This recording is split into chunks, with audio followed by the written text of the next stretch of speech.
BBOR Black Box Online Radio, coming to you from West Virginia. And hello, everybody. Today is Wednesday, another Ripper Wednesday. Welcome to the show. How's everybody doing?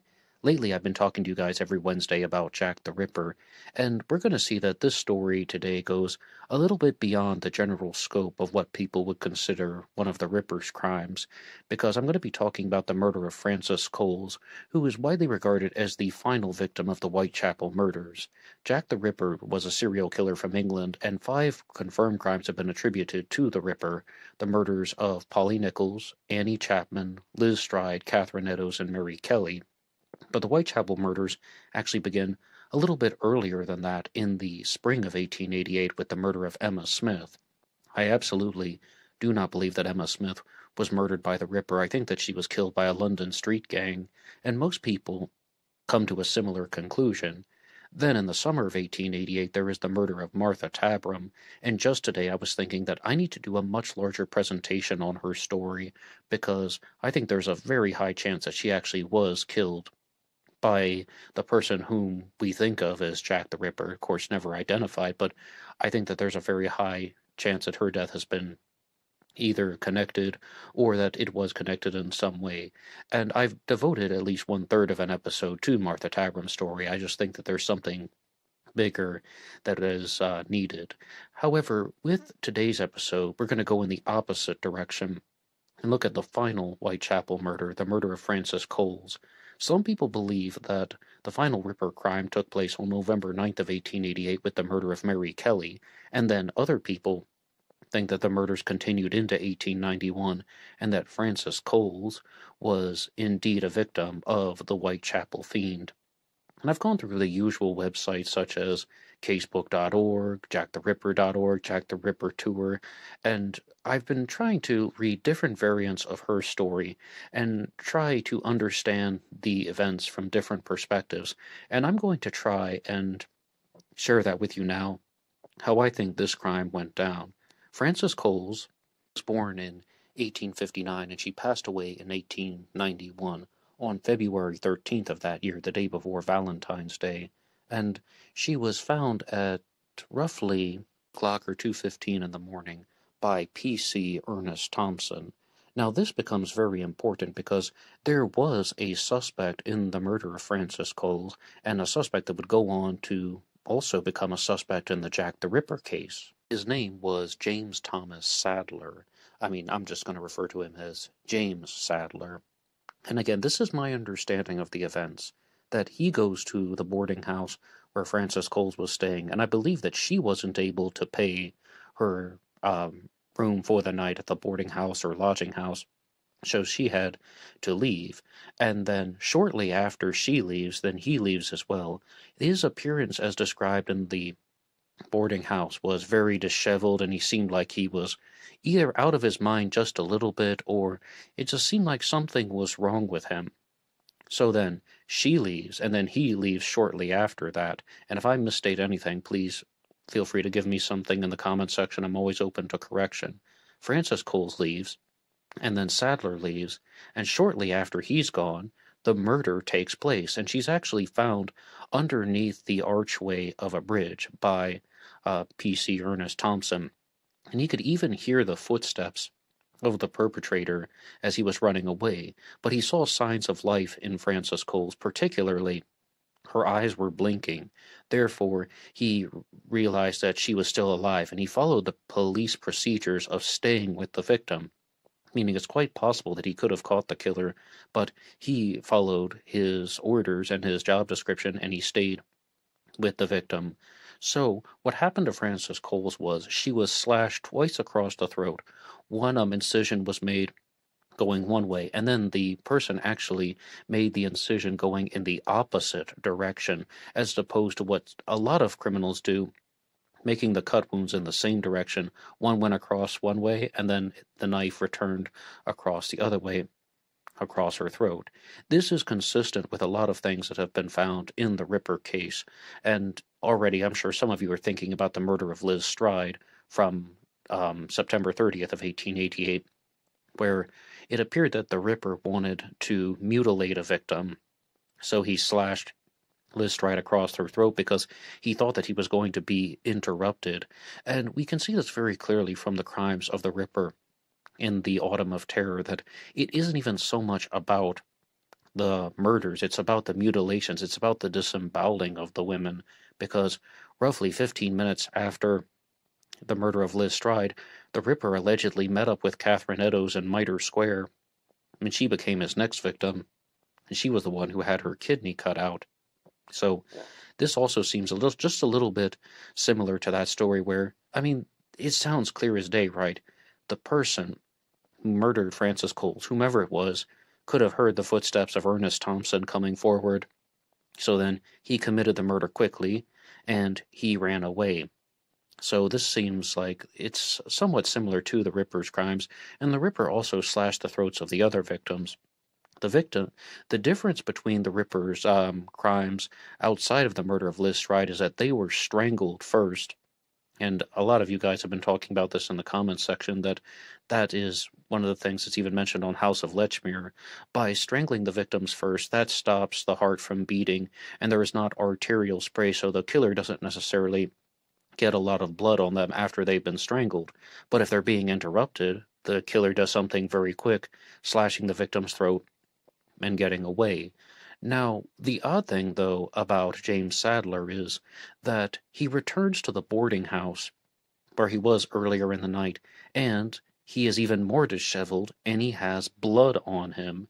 And immediately I was saying, oh my goodness, well, there's your murderer, this guy who knows Frances Coles, who is acquainted with her, and he is substantially older. He's 22 years older than she was. She was 33 when he dies, and he was born in the 1830s. He was in his early 50s, so he would have been around 55, thereabouts, his mid-50s, let's just say that.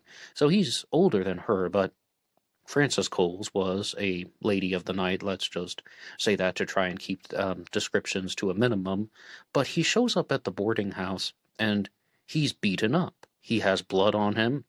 He's an even bigger mess. And his explanation was that he got into a scuffle with some thugs, and he was wearing a gold watch, which they stole from him.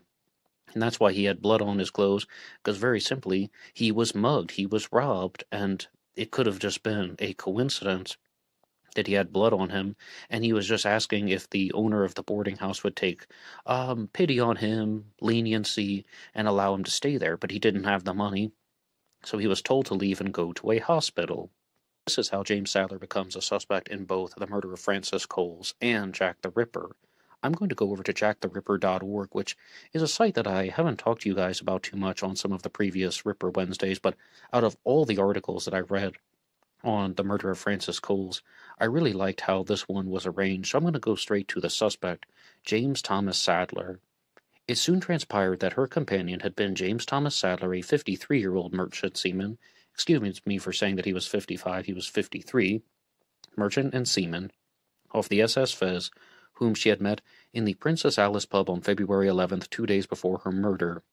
Sadler was a former client of hers. After a few drinks, they decided to spend the night together. They spent most of the night of February 12th, 1891, in a pub, and then moved to other pubs on a pub crawl around the area, and by evening they were both extremely intoxicated. Around 7:30 p.m. that evening, Frances turned up at Milner's shop at 25 Nottingham Street, where she bought a black crepe hat, paying for it with 2 shillings that Sadler had given her some hours before. According to Peter Hawkes, the man who served Frances said that she was 3 sheets in the wind. Leaving the shop, she had, according to Hawkes, gone off in the company of a man who had been looking through the window whilst Coles was in the shop. Hawkes would later pick Sadler out of a lineup at Lehman Street as the man that she had gone off with. Lehman Street is the police station. So, I mean, this guy, James Sadler, definitely has a connection to Frances Coles.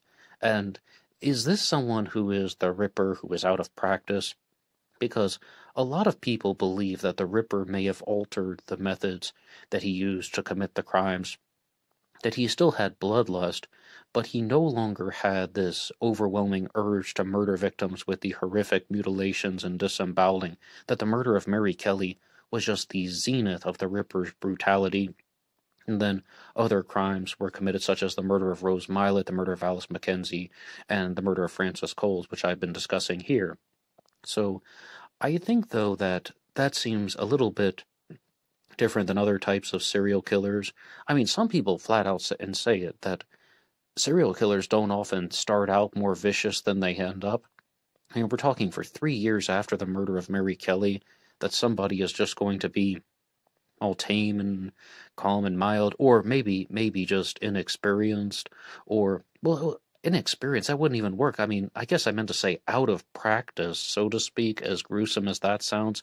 But I would think that the Ripper's activities would have escalated and become more vicious after the murder of Mary Kelly, but that is just my personal take on the subject. Sadler was attacked in Thrall Street. This is back to jacktheripper.org. Later that night, as they were making their way along Thrall Street, Sadler was attacked by a woman in a red shawl who came upon him from behind, and two men who were with him demanded his golden watch and money. It appears that Francis watched the attack and failed to intervene, much to Sadler's disgust, who told the police during the questioning that he had been angry at Francis for not helping him when he was down. An argument ensued, and the two of them went their separate ways.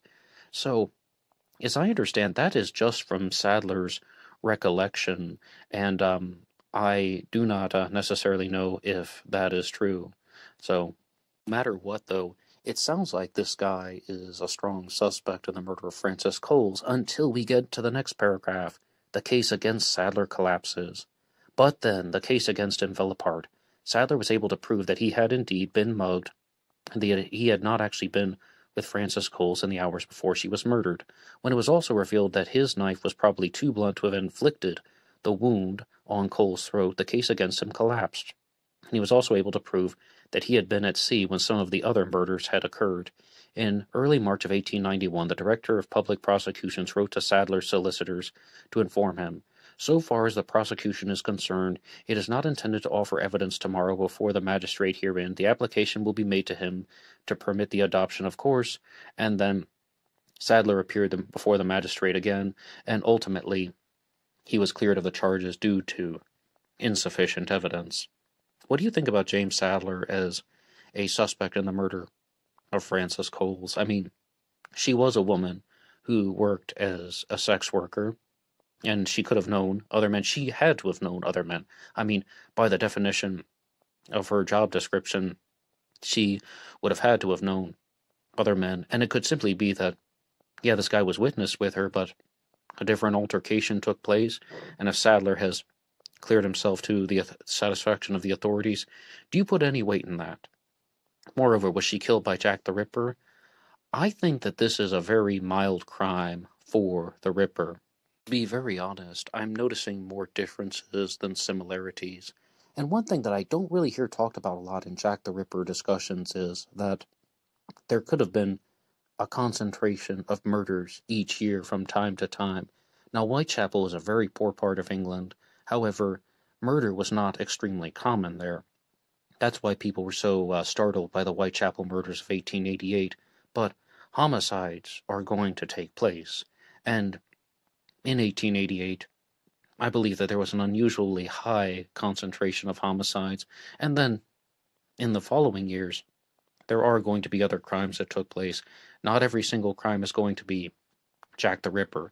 However, I will note that there are more similarities in the murder of Francis Coles to the Ripper crimes than another possible Jack the Ripper incident, and that is the murder of Rose Milett, which occurred on December 20th of 1888. And Rose Milett was more or less strangled with a piece of twine, and one description is that during the asphyxiation she went into a seizure, and that's ultimately what caused her death. With the murder of Francis Coles, it appears to be a little bit different, that she was definitely killed because of the slash wounds to her throat. And, I mean, if they have evidence that has cleared Sadler, perhaps this case is just going to remain unsolved like the other Whitechapel murders. But there is also something that needs to be said.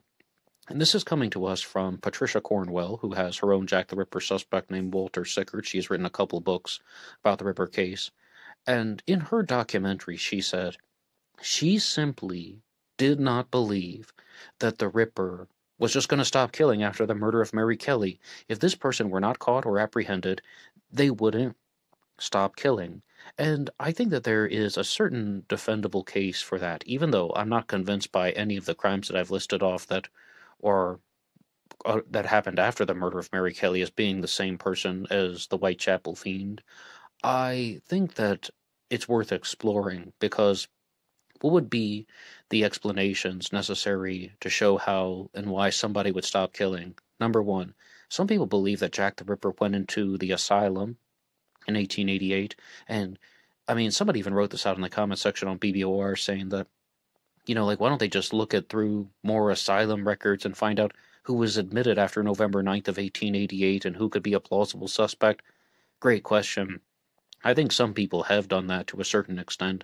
However, they definitely have not found Jack the Ripper. It's still an unsolved case. Secondarily, what could be an alternative? The Ripper could have been confined to his own home by his family, that he wasn't formally incarcerated. They recognized that this person's behavior got out of control, so he was locked up in his own house.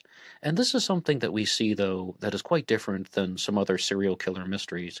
Every Monday I do a segment about the Zodiac Killer called Zodiac Monday, and with the Zodiac, it doesn't necessarily appear that the Zodiac had some type of deteriorating mental state and he was just losing his grasp on reality and his brutality was increasing. The Zodiac's is mostly in control, cold, methodical, and calculating, whereas the Ripper crimes are escalating in violence.